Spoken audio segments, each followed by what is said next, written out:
right, good evening there, YouTubers. I am back after a long extended vacation, guys. Sorry I couldn't be on here. In-laws were in from Peru, so had to definitely be involved there. Unfortunately, Joe is out battling an ice storm here in Pennsylvania, so he's still on the road trucking. So I'm going to get back into it with a solo show myself. So hopefully you guys enjoy the show. Hopefully I still know what I'm talking about. I still have been playing, a little bit here and there. And you'll notice, in New Jersey to the collection, this is the Marc-Andre Fleury Vegas jersey. One of two there.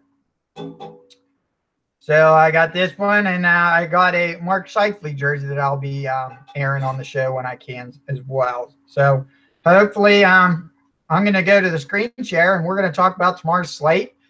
Just remember, guys, this is JSMiner87 at JSMiner87 on Twitter, at DFS Quarry on Twitter for the channel, guys. And also remember, you can leave us your email if you want to join the Slack channel. Hopefully vacations are over and we can get back into it and end the quarter of the year on a good note. So I'm going to go to the screen share. I see I'm fading in and out. I don't know if it's that way on your channel, and we're going to go into the screen share, and maybe we can build a lineup or two. I've seen that's got good results, and we'll go into this. So first we'll get into the slate here. I'll go over the slate real fast on the sheet, and we'll analyze the goalies and then analyze some stats there, and keep on going from there. So let's see here. Make sure that the screen share is working properly.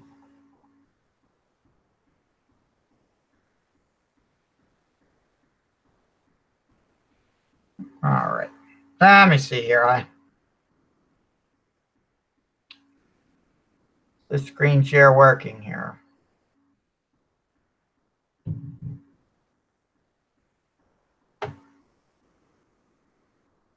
Come on here. I'm not seeing the screen share on my device here. Let me make sure before. Sorry for the delay here, folks. So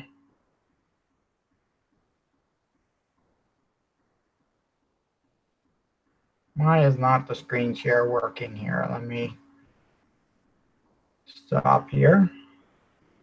The screen share and make sure we can get in here. I don't understand why it doesn't want to work very well today. So share the entire screen. Present to everyone here.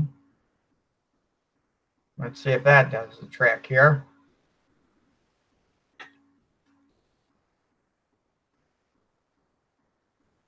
And if not, the screen share won't work. We're going to have to go old school here.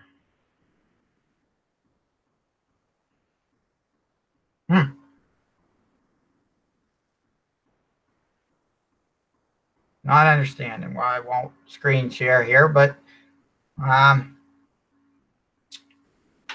it is what it is.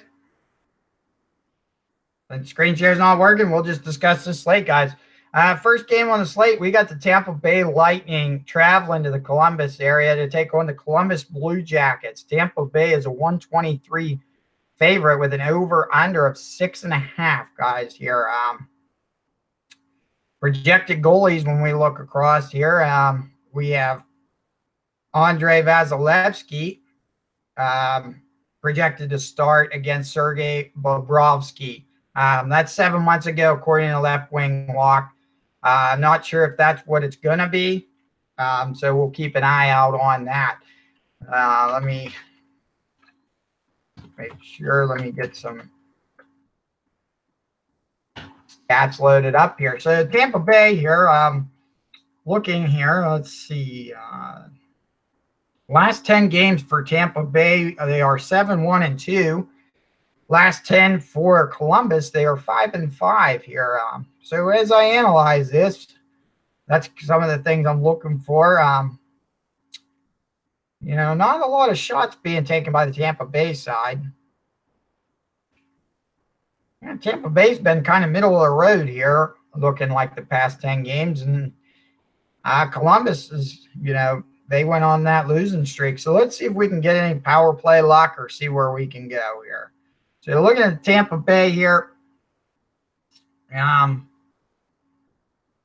play wise, even for Tampa Bay, we are, 9 goals for in the last 10 games on the power play, compared to Columbus' 6 goals for on the power play. Columbus has a little edge on the shots on the power play, 41-34. So not much there. Penalty kill wise, Columbus certainly giving up the least amount of chances here. 45 chances against here. Buffalo has only 36 chances against, 58 chances against for Tampa Bay here. Let's see, goals against here. So Tampa Bay's only given up 3 power play goals in the last 10 games. Columbus given up 2 in the past 10 games. So away here, Tampa Bay is it looks like, Tampa Bay is 26-2 on away ice. Columbus is 15-12-2 on home ice. Power play wise, so 30th in the league. So Columbus not very well on the power play at all at home ice. Tampa Bay seems to be the best in the league throughout the year on the power play. So looking at this, like we say, we like Steven Stamkos a little bit better when it is Stamkos at home, but he does have 4 goals and 6 assists in the past 10 games, 13 shots. That if there had to be any negative there, it probably is that 13 shots. So if you don't get a goal or an assist there, it's kind of a bust. But you see there, out of those 10 points, 5 points are on the power play. So looking at that power play, it has been hot lately here. 5 points there, 5 points for Stamkos on the power play, 5 for Braden Point as well. So that first power play unit does look a little bit interesting, so to speak. Let's see Columbus here.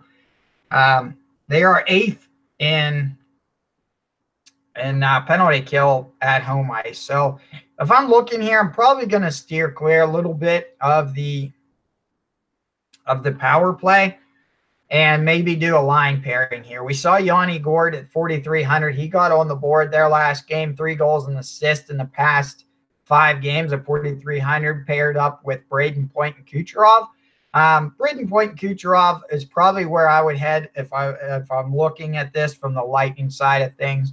High priced here, but really I just like Kucherov a little bit better on away ice. So Kucherov 7,900. He has 13 points in 5 games here, 16 shots. I like Kucherov and Point if I'm playing this route.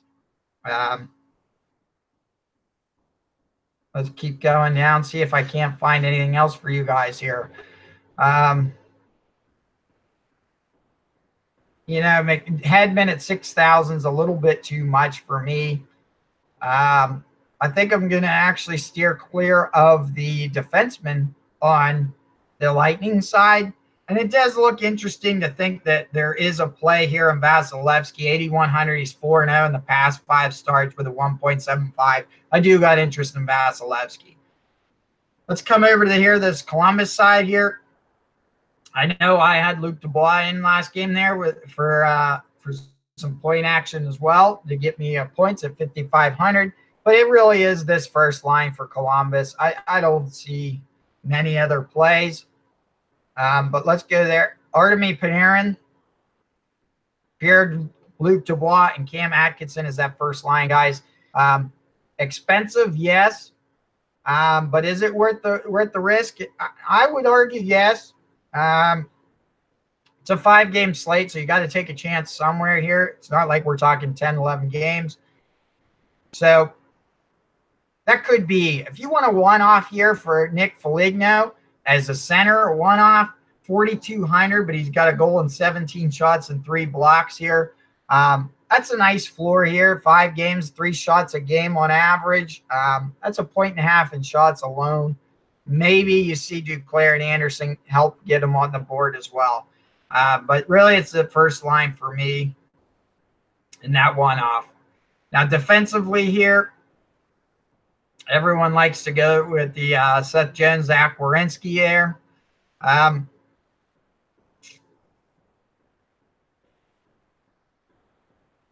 Yeah, I mean, that's probably where you're going. I could see an argument here being made for David Savard at 3,200 as a cheap defenseman if you want to really head towards the forwards for pricing. And Bobrovsky 4-1 with a 2.0 at 6,900. That is pretty interesting. If you game script a Columbus win here, I think you have to consider Bobrovsky at a 6,900 price tag here. So I'm going to enjoy that there as well and think about it. Personally, I see Tampa Bay winning this one. So I'm probably more on the Vasilevsky side of things. Let's move on to the next one here. Next one here, Ottawa Senators traveling to Chicago to take on the red-hot Chicago Blackhawks. Chicago is a 173 home favorite with a 6.5 over-under. So another high score and over-under here. Let's see here. Let me get this here ready for switching over. Get those stats up and ready. And we'll analyze how these teams have done lately. And then we will dive into some player stats here. We know Ottawa's finally turned into the Ottawa we thought there, but let's see first. Home stats here. Ottawa, 19th in the league. They're 14, 12, and 4 at home, scoring 3.3 goals for and an average and giving up on average 3.1. They have the 7th best power play in the league on home ice and the 29th worst, call it worst, penalty kill in the league. So some interesting special team stats there on the Ottawa home side of things. Let's flip the script to road here. Chicago on the road is 26th in their league. They're 11, 15, and 3. 3.3 goals for, 3.9 goals against. They are the 19th best penalty or power play team in the league and the 31st worst penalty kill in the league here. So let's go here. Chicago 8-2 in their last 10 games. Ottawa 3-7 in their last 10 games. So Ottawa is shooting 310 shots for in the last 10 games, so an average of 31 shots on, compared to 280 for Chicago. So a little interesting there. Chicago also giving up 313 shots and 297 for Ottawa. Ottawa's only got 20 goals in the past 10 games. Chicago leading the league with 35 goals in the past 10 games, giving up 25. Ottawa giving up 25 as well. So let's see, power plays here. Where do we have Ottawa? Ottawa, 32 shots for on the power play, 6 goals for on the power play. Chicago has shot 49 times on the power play and has 10 goals for. So Chicago's power play has been very hot lately. So let's check over here. Penalty kill wise, Ottawa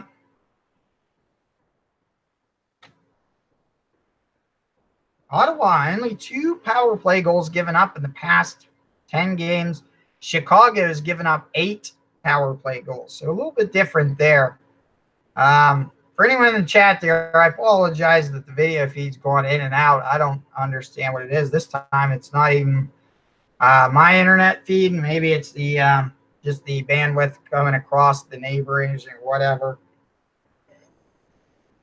Always seems to happen on Sunday nights. It's like Cole says, you know, when you look at can Montreal do well on Sundays, maybe my internet just doesn't do well on Sundays. So bear with me, guys. Promise all videos aren't like that. So if you're a new watcher, try to look past that, hopefully, and we'll get it better here in the next week. And so let's go over here. Chicago, certainly you have to look at Patrick Kane. Point streak of, I think it's like 17 games now at 8,000. He's a lock in this one. I mean, he really is. Hey, Kevin, I'm glad you can at least hear me there. You try to pay for the best, and that's what I've gotten. I was like, I don't care what cable you give me here. I don't really watch that much TV unless it's hockey, so I like the internet to work. But Taves and Kane here on this first line at 7,500 and 8,000. They're really playing like the Stanley Cup team we were used to. They're still worth the risk against this Ottawa team that gives up as many goals as they have. One could argue this is a game stack here, is if you can afford it. You can even look at this second line. They got complimentary guys scoring it all over the place when you look at Chicago. You got this first line, Drake Caggiula there. He's your 3,700, not producing one goal in the past 5 games. But Taves and Kane, Taves 4 goals and 1 assist in the past 5. Kane 3 goals and 6 assists in the past 5. All those guys are great on the first line. Second line, you got DeBrincat, 3 goals, 4 assists, 16 shots at 6,700. You got Dylan Strome, 1 goal, 7 assists, and 8 shots at 5,400. Dominic Cahoon, 4,400, 2 goals, 3 assists, and 12 shots. All those are really good. You even go down to this third line, guys, which you might need some price savings.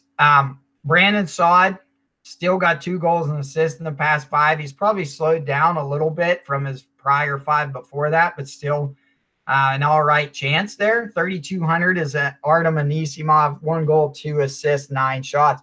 I mean, all these guys really have helped contribute to the recent success of Chicago. Duncan Keith there, 1 goal, 2 assists at 4,400, 8 shots, 10 blocks. I'm okay to take that risk. Brent Seabrook at 5K. I think I'm still okay on home ice to take a risk there as well. And then I played Eric Gustafsson the other day at 5,500. A goal and 3 assists, 13 shots, 8 blocks. I still think Gustafsson at 5,500 is worth that play. Goalie-wise here, what are we looking at least on left wing lock before I go on here? They're calling Cam Ward projected as of a week ago. When I look here, Cam Ward is looking like the guy in daily faceoff as well. So Cam Ward, 2-1 with a 3.0. I'm probably going to lean off goalies in this one, to be honest. Like Kevin says, may have lots of goals, and I'm thinking that. The upside of this Chicago goalie would be the shots that Ottawa's taken. An average 31 shots a game over the past 10. A GPP play might sneak that in to say, hey, that's a that's a lot of shot potential there. So let's go over the Ottawa side of things. Matt Duchene leading the way here, 5 goals and 2 assists over the past 5 games, 6,700. You pair him with Zingle is the proper play, 2 goals and assists there at 5,500. I think that pair is in play. You look at the other way here. If I'm looking at line 2, it's Brady Tkachuk and Mark Stone there. I would take a chance on Colin White at the center as well. Great thing, Mark Stone's only 6,100, and that's worth the price with 5 goals, 2 assists, 21 shots, and 3 blocks in the past 5.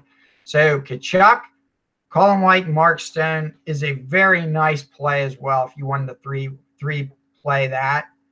And like I said, if you wanted to 3-play that and then throw in your Patrick Kane one-off, I could see that. Or you throw in a Taves one-off since you already got 2 wingers here. I could see that being the game stack of choice. Going down for a cheap play here might be Rudolph's Balcers. 1 goal, 2 assists, and 12 shots in the past 5 for 2,800. You can't ignore that. And yeah, Kevin, I mean, usually that sparks something. You know, Cam Ward getting lit up the other day. He might come out and the team might play better in front of him. I like to always consider Ottawa, you know, in my lines. You know, even though they as a team, they're not performing like we should, you don't see them getting shot out too often. So, you know, and the price tag's right for a lot of these guys that get high minutes for a fair price. You know, you don't have to, you know, stack Ottawa, but, you know, they're nice one-offs.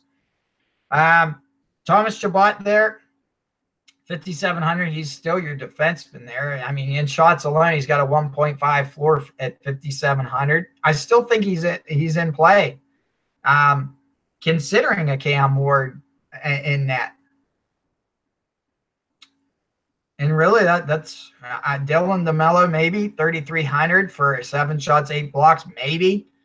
But I'm going to stick with Chabot being my only play there. And goalie-wise, they're calling Craig Anderson on left wing lock. They're calling Nielsen, looks like, on daily faceoff. So we're going to have to keep that in mind. Maybe look forward to our Twitter page there. We'll try to give you an update, or go to our Slack channel, and we try to give you a little update there. I know if you set your lineups early, you forget to check back in. The Slack channel will give you a little notification that, hey, we finally confirmed it. So that's where I'm at in this game here, guys. Let's move on to the third game on our slate. We got the Vegas Golden Knights representing, hopefully, traveling to Colorado, take on the Colorado Avalanche. Vegas is a road favorite, 137. With an over-under 6 here, guys, and we've seen these teams struggling, both of them. You look here at the past 10, you got Colorado 1-6-3 over the past 10. You get down to Vegas and 3-7. You know, where can we get some good plays here? Colorado. Looking across.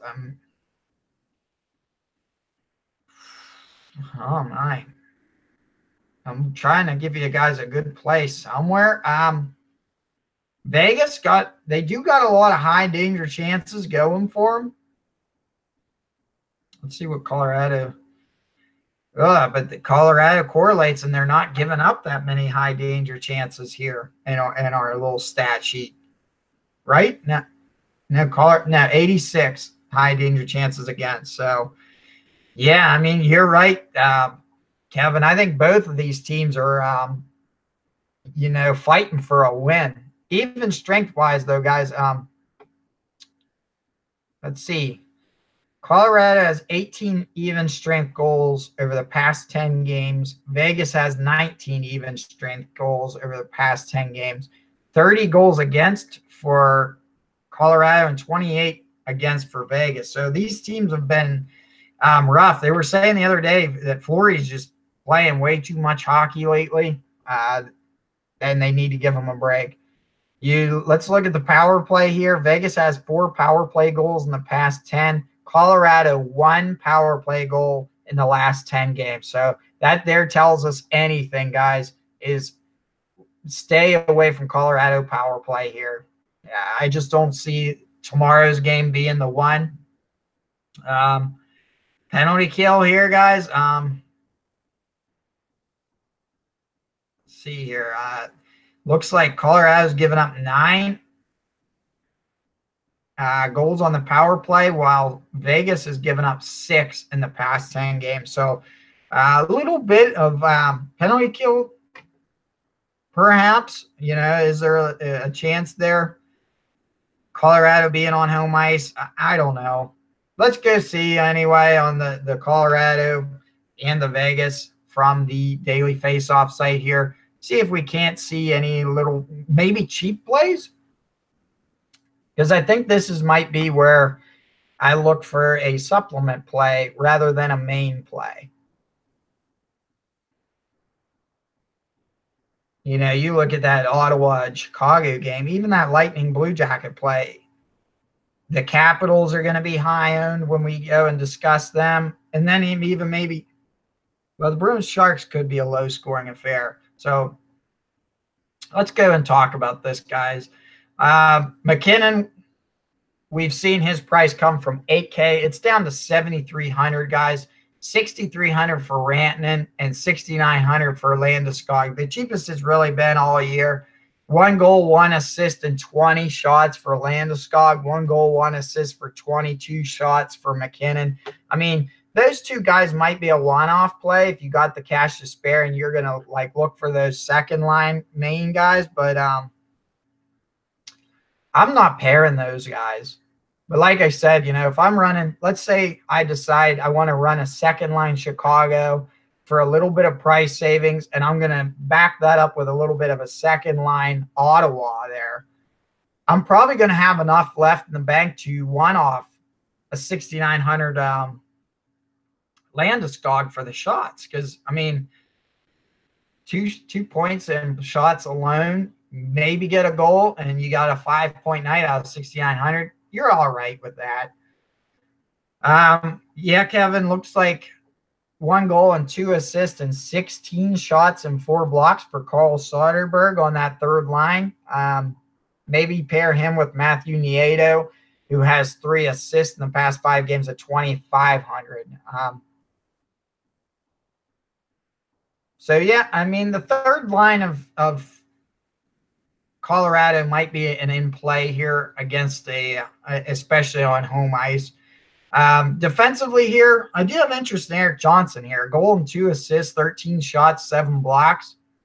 And, you know, he's been a little more consistent. Tyson Barrie, 5,100 for 16 shots, 10 blocks. Out of the two, I'd probably save the 800 here and go with Eric Johnson. But that's really it on the Colorado side of things, guys. The good thing, like that third line, you do at least get some chance of power plays for Soderberg on that second power play here. But, yeah, let's go take a look at Vegas, guys. Being that both teams haven't scored a lot lately, I do think you can put a play in for goalie here. I have a hard time thinking it's going to be Colorado winning this game, to be honest. But, hey, Varlamov at 7K, maybe. I'm not writing goalies off here because, like I said, both teams haven't really scored a lot. Let's go over to the Vegas side of things. You got William Karlsson. He's down to 4,800, guys. 4,800, but he does have 2 goals, 3 assists in the past 5 games. Riley Smith, 4,800, 5 assists, 17 shots. And then you got Marchessault, 5,600, 2 goals, 2 assists, 15 shots. So interesting there. Excuse me. Let me take a little sip here. All right. I still like that first line a little bit more. The second line here is a little more even pricey. 5,000 for Stastny at center, 5,400 for Tuck, and 5,200 for Peary. I'm going to stay on the first line here, or I'm going to this third line. This third line is Max Pacioretty, Cody Eakin, and Oscar Lindberg. All 3 of these guys is a nice little stack here. And I wouldn't have a problem running that stack, especially in a GPP. It might be worth that play. You know, you're going to hammer those 3, and then you pay up. Let's say let's say you pay up for the Lightning guys. That'd be a nice 5, especially if these guys hit for maybe a goal, maybe 2. So Pacioretty, Eakin, and Lindberg. Pretty consistent over the past 5 games. 2 goals and an assist for Lindberg at 3,100. A goal and 3 assists at 3,900 for Eakin. And 2 goals and an assist and 21 shots for Pacioretty at 5,900. Let's go down and see if we can't get some power play time from these guys here. Second power play unit, you got Pacioretty there. And that's really all you're getting, but, you know, you're okay. These Eakin and Lindberg are still getting 5-on-5 good time. Looking at 4,800, Nate Schmidt, still 2 goals and assists, 16 shots, 12 blocks, 4,800. That's great. you would expect them to come in at 5,400 probably with that performance lately. 22 minutes on average.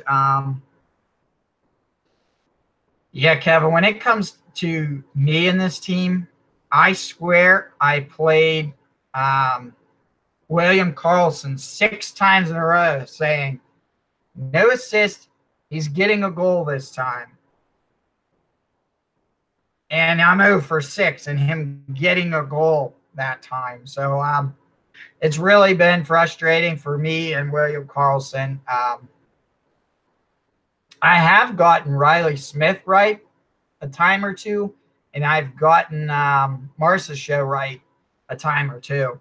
But yeah, when it comes to Karlsson, I have not gotten them right.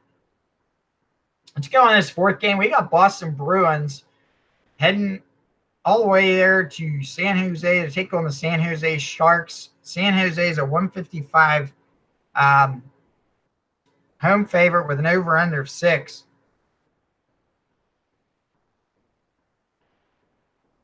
Looks like I just got an Ovechkin goal here in my lineup tonight. So I'm stacked heavy tonight for Washington. So I'm in low in a lot of contests position-wise because I have that Washington stack. So really the waiting game here. But let's go here.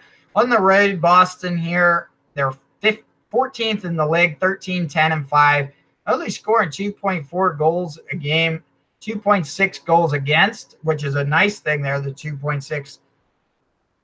Yeah, against Anaheim, I figured everyone would probably stack Washington, but I don't know. I don't know how many people stacked them as high as I did. I think I put 4 Washington people in. But Boston, 9th best power play on the road, 22nd best penalty kill on the road. So let's check San Jose is the 4th best team in the league with a 19-5-4 at home, 3.6 goals for, 2.5 against. 12th best power play, only getting 2.8 chances though.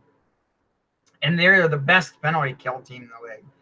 Even strength-wise, we have San Jose, 30 goals even strength, 24 goals even strength. Actually, even strength, though, Boston has only given up 13 even strength goals in the past 10 games, which happens to be 2nd best in the league. St. Louis is the best in the league over the past 10. Power plays, Boston, 7 goals on the power play in the past 10. San Jose, 7 goals in the past 10. Oh, Sheehan with a goal from Panthers. Holy moly, that game's still going on.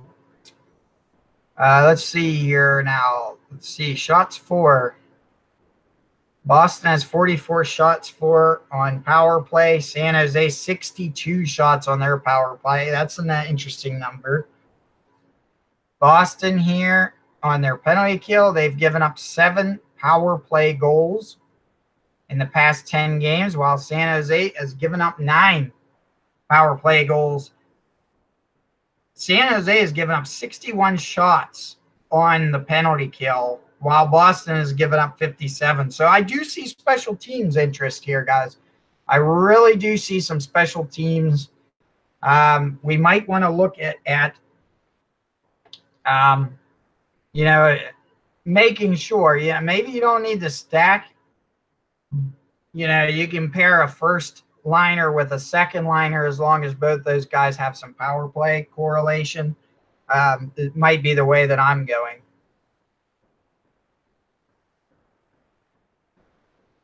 But yeah, Kevin, I like San Jose's chances a lot more now that Pasternak's been out. Without Pasternak, I think on the road you're going to see a real hole in the lineup against this caliber of a team. I really like San Jose here, and if San Jose loses, I think a large part of it's going to be the goaltending here. We've said it all all the time, and I think we've even called them the Jekyll and Hyde goaltenders here, where you really don't know what kind of Martin Jones you're going to get or what kind of Aaron Dell you're going to get. It looks like it's going to be Martin Jones tomorrow. Yeah, I didn't tell you guys yet last game because I hadn't been on. Yeah, it's Fleury and Varlamov tomorrow for the Colorado and Vegas game. It looks like one day ago it's going to be Copley. Oh, wrong game here. My fault. They have Tuukka Rask and Martin Jones, but that was 7 months ago.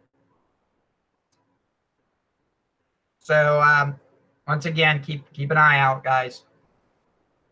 And yes, Kevin, you're right. I've played Boston every chance I can get on every lineup because I think a couple games ago I said Boston's got to get stopped, and they still had like 3 points that game combined. So let's see here. You see 7,200 Marchand, 4 goals, 5 assists, 11 shots there. You wish he had a little more shots, but he's in play. 7,800 Patrice Bergeron, 2 goals, 6 assists, 19 shots. And then Danton Heinen there, 5,500, 2 goals, 3 assists, 10 shots here. You might think that they're going to really focus on shutting down that first line and giving a little edge here to maybe this Solaric, Krejci, DeBrusk line. DeBrusk himself and along with Krejci both have numbers that say that you should consider them even just for the game themselves, not the fact they're home or away. I mean, Krejci, 5,300 for 3 goals and 4 assists, 10 shots.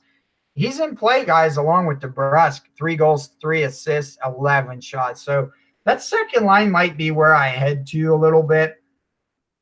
I think both those guys are involved. You got DeBrusk on that first power play line along with Krejci. So they're going to get power play correlation along with line correlation. I'd be okay to take a chance there at that price tag. But Marchand and Bergeron, I'm sure they're going to be high owned, and nothing's really slowed them down in quite some time. 4,700 defensively, Charlie McAvoy, 2 goals, 2 assists, 11 shots, 6 blocks. He deserves consideration. I've been actually playing Zdeno Chara lately, 3,300, and he's starting to get back on the stat sheet. 2 assists in the past 5. I've been giving him looks lately at 3,300. Excuse me, more so than Torrey Krug, 5,300 for 5 assists. He's in play, but I like saving more than spending up when I look at Boston here. Tuukka Rask, he has been 3-0, 2.95, but like I said, they are on the road here, so I'm going to steer clear of Boston goaltender, and I might look more so at San Jose's goaltender tomorrow. Let's flip the script here, guys, and we're going over this San Jose side. We got first line, Joe Pavelski, Logan Couture, Timo Meier. A little bit pricey for the production that they're at. 6,500 is Meier. He's got 2 goals and 2 assists, 18 shots. And 2 of those points are on the power play. So just to show you here. Couture, a goal and 3 assists. All have been even strength or shorthanded. I would say even strength points. And then 2 goals and 2 assists for Pavelski and 13 shots. 6,800. It's too expensive, guys, on that first line when you really look at production-wise. I don't see any reason why you wouldn't take Evander Kane and Tomas Hertl for about the same cost here. 5 goals, 3 assists, and 21 shots at 7,100 is Evander Kane. I'm okay with that. You watch Evander Kane, he has no hesitation to shoot the puck. Tomas Hertl, 6,400, 4 goals, 3 assists, and 7 shots. The guy has been on fire, really, this whole line. Even Donskoy, 4 assists in 5 games at 3,900. I like doing the whole 3-way stack if I am going to play him. Kevin made up a good point here. Joe Thornton, Kevin LeBlanc, And Marcus Sorensen, maybe you leave out Sorensen. Obviously, he's 2,600 and only has an assist and 2 shots.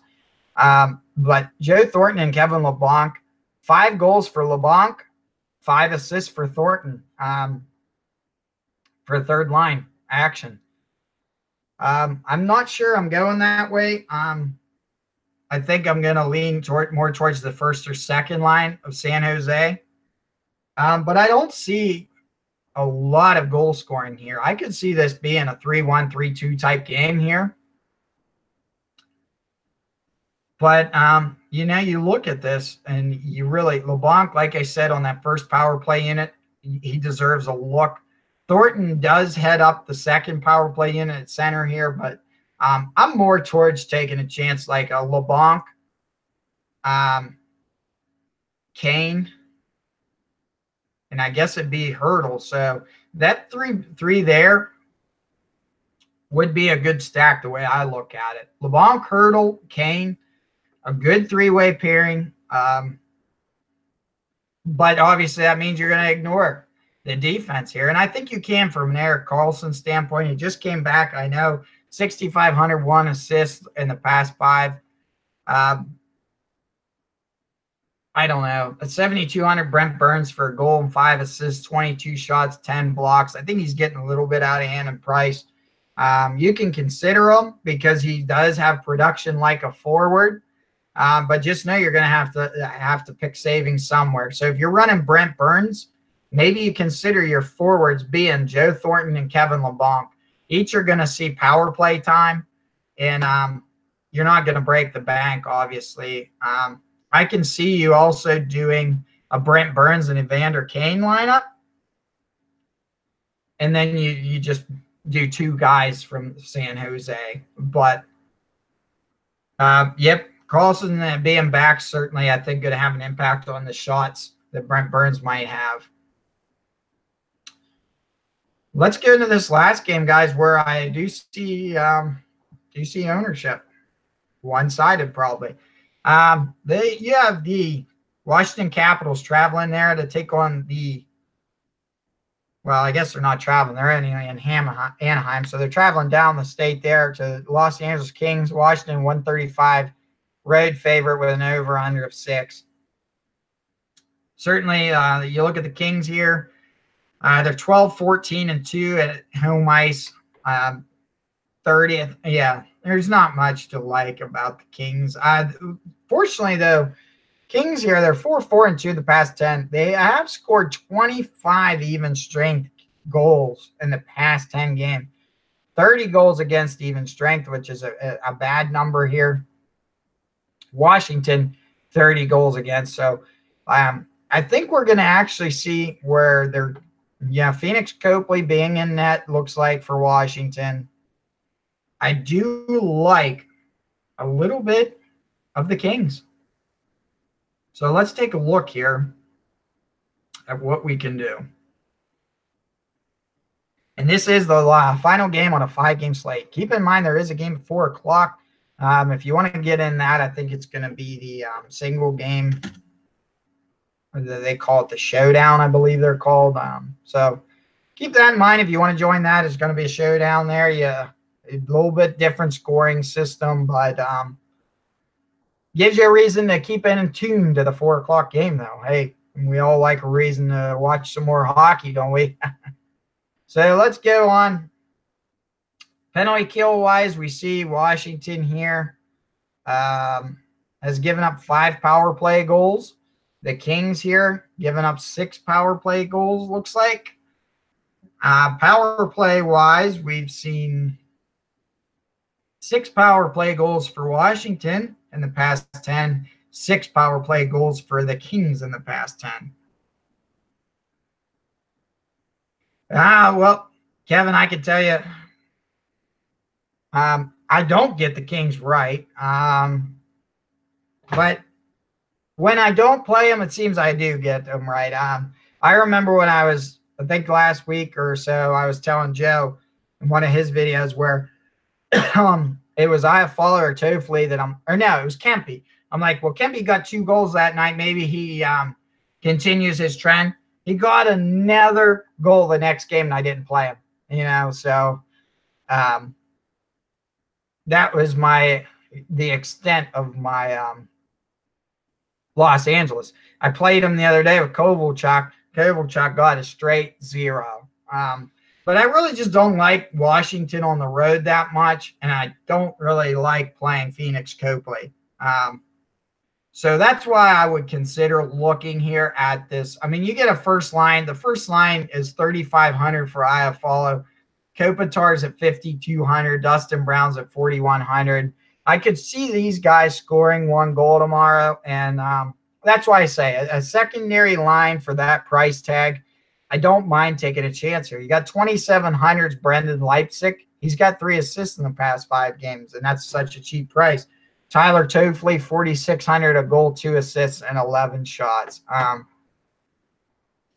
And like I said, Adrian Kempe's only 3,000, and he has a goal and 3 assists and 15 shots in the past 5 games. Kovalchuk, 4,200, a goal and 15 shots in the past 5 games. So you look at these. Look at this. Somehow, Kyle Clifford, Austin Wagner, Mike Amadia. Look at this 4th line, Kevin, on dailyfaceoff.com. 4th line, Austin Wagner, 2,500, 4 goals in 5 games. Kyle Clifford, 2,500, 5 assists, 9 shots, 3 blocks in 5 games. These guys might be your GPP, like, real price savings here. Say you're in a GPP and you're saying, I'm going to take a chance on Wagner Clifford here. Or it can be Wagner and Kempe if you want to, even at that cost. Why not just try one often, the Kucherov at a high price, and the Kane at a high price one-offs?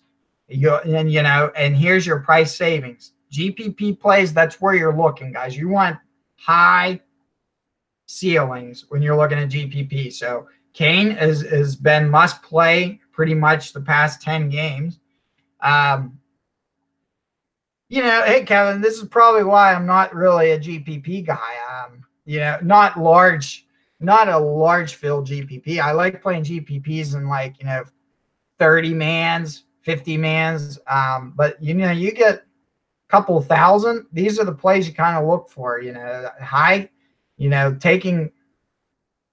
Take Bergeron with Kucherov, and it's certainly going to give you room to fit Kempe and Wagner in, or something of that sort. And against Copley, I believe would be the game to do it. You got defensively, Oscar Fantenberg has 2 goals and 10 shots and 7 blocks at 2,500. Drew Doughty's 4,500, 3 assists, 14 shots. Really what I'm mentioning to you guys are real GPP plays. In a cash play, I'm probably not on the Kings, but you get a chance to throw a quarter into that quarter GPP.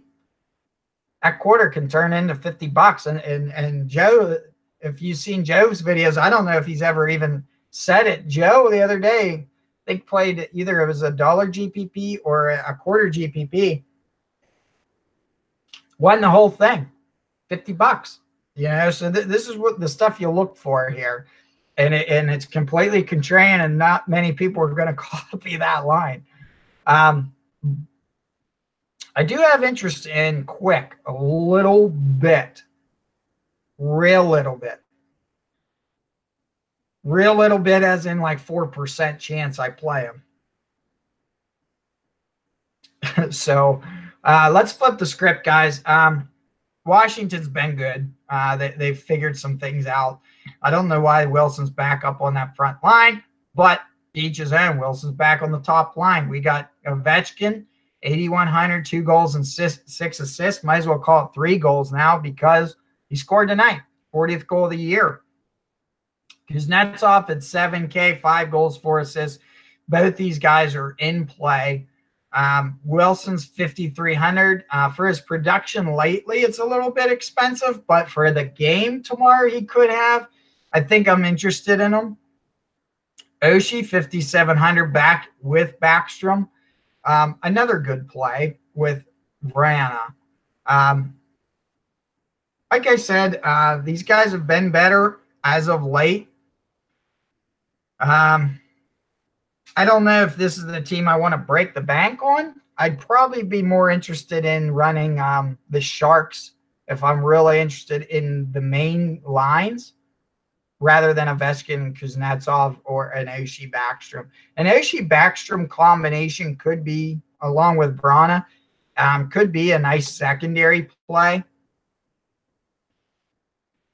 Even this third line, though, if you guys are looking for price savings or a cheap way out, Burakovsky, Lars Eller, Brett Connolly are consistently producing.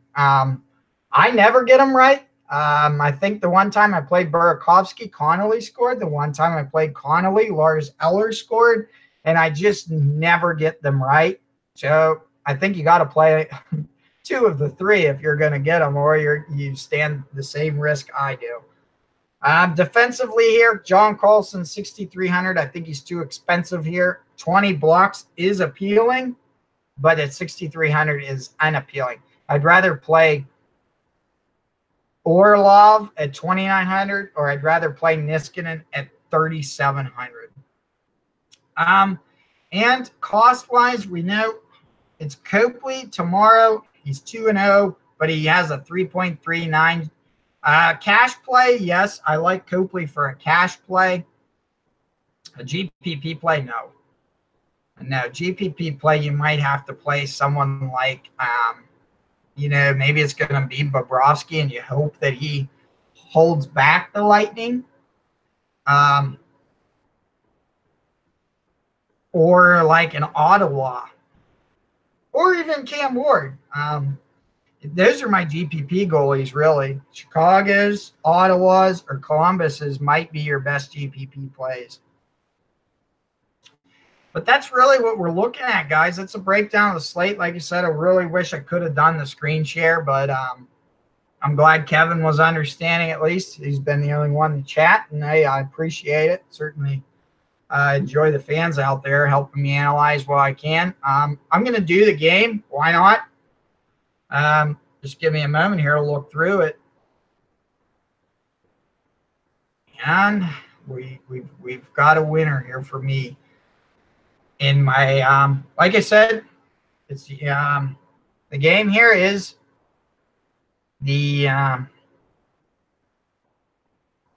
diamond stack, guys. So I'm going with the second line of Ottawa here for my diamond stack. It's going to be Brady Tkachuk, Colin White, Mark Stone tomorrow against Cam Ward. I can see this game being a 5-4 Chicago win or a 4-3 Chicago win or something of that nature. And Brady Tkachuk, Colin White, Mark Stone having 12-plus DraftKings points tomorrow. Snowflake stack. Sorry, guys, but I got to go with what you guys all know. And I'm going with this first line Colorado. It's going to be Landeskog, McKinnon, and Rantanen. Against this Vegas team tomorrow, the Avalanche struggles continue until their head coach realizes, change some things up. Like, they never want to get this Landeskog, McKinnon, Rantanen pairing off. They tried Landeskog on the second line for a while, and then they put him right back up, and now they've really just struggled. And I don't see why they can't put like Comfort and move Rantanen down or something. So first line, Colorado is my snowflake.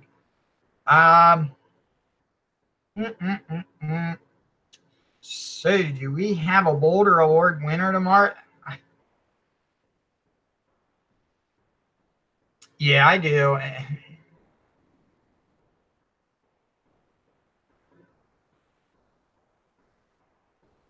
I got two that I'm really on the fence about. I'm going to go with the Tampa Bay Lightning here against Columbus.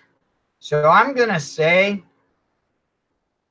Vasilevsky here for the Boulder Award. My second choice was actually going to be Martin Jones. The shirt would make it sense to say Fleury, Kevin, but like you said, man, they're just playing them into the ground. And they're even, you know, they had a, like I said in the video, I think it was Joe's telling me that, or no, it was my friend who, you know, I got the jersey off of. He was saying that, you know, he's played 50 some games this year, and it's just drained emotionally, really. So I could see Fleury giving up one. The shutout's hard, but it is another good choice and a good play as well as to play Fleury. But really, that's the slate, guys. 55 minutes, so I'm right on par with what we do, and yeah, maybe that was the game you need off. Kevin, and like I said, I'm going to consider Fleury for sure in the line. Cash game play too. The more, you know, I'm like Madden. You know, in Madden they do the computer generated game of the Super Bowl. I'm generating scenarios in my head over and over of Colorado and Vegas, and I keep, you know, in my head 8 out of 10 times I think Vegas is winning the way these guys have played. So I just can't see Colorado getting it right. So anyway, guys, like I said, vacation's over. I'm going to be back on. I'm going to really grind the rest of the quarter of the season out, and hope to get back on with Joe tomorrow. Maybe his screen share will work better, or if not, I'll be back on tomorrow, guys. So don't forget, hit your like button, subscribe to the page, give us thumbs up for the video. I guess you can give no thumbs up if you want to. Comment on it, you know, what I did right, what I did wrong. Obviously, like I said, I had some technical issues with the screen share and the video. But hey, guys, join me in the Slack channel. I'm going to get the poll questions really generated, get really back into it, and grind out the last quarter of this year. And hopefully, everyone watching the videos and stuff, we can win some money. So to all the fans, thanks for joining me. And Kevin, we'll see you in the Slack channel, or see you next time. Have a good night, guys.